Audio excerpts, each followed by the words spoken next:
Hi friends, എല്ലാവർക്കും സുഖമല്ലേ? ഞാൻ ഇന്നൊരു ചിക്കൻ കുറുമയായിട്ടാണ് വന്നിരിക്കുന്നത്. വളരെ ടേസ്റ്റി ആയിട്ട് വളരെ പെട്ടെന്ന് തയ്യാറാക്കാൻ പറ്റുന്നൊരു ചിക്കൻ കുറുമയാണ്. എല്ലാവർക്കും ഇതിഷ്ടപ്പെടും. അപ്പോൾ നമ്മൾക്ക് എങ്ങനെയാണ് ഈ കുറുമ റെഡിയാക്കുന്നതെന്ന് നോക്കാം. ഞാൻ കുറുമ തയ്യാറാക്കുന്നതിന് വേണ്ടി ഇവിടെ 1 കിലോ ചിക്കനാണ്.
അപ്പോൾ എണ്ണ നന്നായിട്ട് ചൂടായിട്ടുണ്ട്. ഇനി അതിലേക്ക് ഒരു 2 ടേബിൾ സ്പൂൺ മല്ലിപ്പൊടി ചേർത്ത് കൊടുക്കാം. മല്ലിപ്പൊടി ചേർത്ത് പെട്ടെന്ന് തന്നെ നമുക്കതൊന്ന് ഇളക്കിയെടുക്കണം, അല്ലെങ്കിൽ കരിഞ്ഞു പോകും. നന്നായിട്ട് എണ്ണ ചൂടായിരിക്കുന്നതാണ്. അപ്പോൾ ഇത് ഇളക്കിയതിന് ശേഷം നമുക്കിതിലേക്ക് ഒരു 1/4 ടീസ്പൂൺ മഞ്ഞൾപ്പൊടി ചേർത്ത് കൊടുക്കാം.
ഇളക്കുകയൊക്കെ ചെയ്ത് അങ്ങനെ 10 മിനിറ്റിന് ശേഷം നമ്മുടെ കറി നന്നായിട്ടൊന്ന് കുറുകിയൊക്കെ വന്നിട്ടുണ്ട്. ഈ ഒരു ടൈമിൽ നമുക്കിതിലേക്ക് നമ്മൾ എടുത്ത് വെച്ചിട്ടുള്ള 1-ാം പാൽ ചേർത്ത് കൊടുക്കണം. ഫ്ലെയിം ഓഫ് ചെയ്യുകയും വേണം കേട്ടോ. അപ്പോൾ നമ്മളിതായിപ്പോൾ 1-ാം പാൽ ചേർത്ത് നന്നായിട്ടൊന്ന് മിക്സ് ചെയ്യുകയാണ്. ഞാൻ ഒരുപാട് അങ്ങ് തിളച്ച് പോകാതിരിക്കാനാണ് ഫ്ലെയിം ഓഫ് ചെയ്തത്. എന്നാലും നമുക്ക് ഇടയ്ക്കൊന്ന് ഫ്ലെയിം ഓൺ ആക്കാം. ചെറുതായിട്ടൊന്ന് ചൂടായി കിട്ടണം. കാരണം നമുക്ക് ചെറുതായിട്ടൊന്ന് തിളച്ച് തന്നെ കിട്ടണം കേട്ടോ. എന്നാന്ന് ചോദിച്ചാൽ നമ്മൾ കൂടുതൽ ടൈമിലേക്ക് കറിയൊക്കെ വെക്കുകയാണെങ്കിൽ പെട്ടെന്ന് ചീത്തയായി പോവും. അപ്പോൾ ചെറുതായിട്ടൊന്ന് തിളച്ച് കിട്ടണം. അധികം തിളച്ചാൽ ഈ പാലങ്ങ് പിരിഞ്ഞു പോവും. അപ്പോൾ നമുക്ക് ഇനി അതിലേക്ക് കറിവേപ്പിലയും കൂടെ ചേർത്ത് കൊടുത്ത് നന്നായിട്ടൊന്ന് മിക്സ് ചെയ്യാം.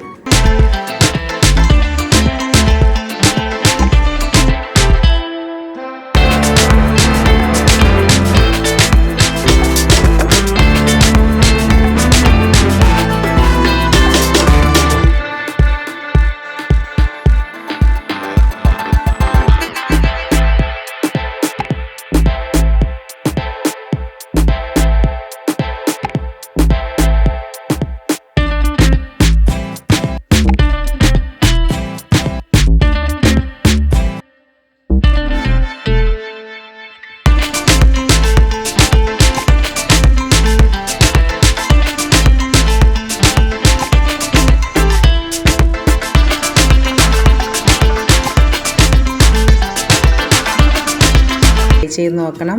എൻ്റെ വീഡിയോ ഇഷ്ടപ്പെട്ടുവെങ്കിൽ ലൈക്ക് ചെയ്യാനും ഷെയർ ചെയ്യാനും മറക്കരുത്.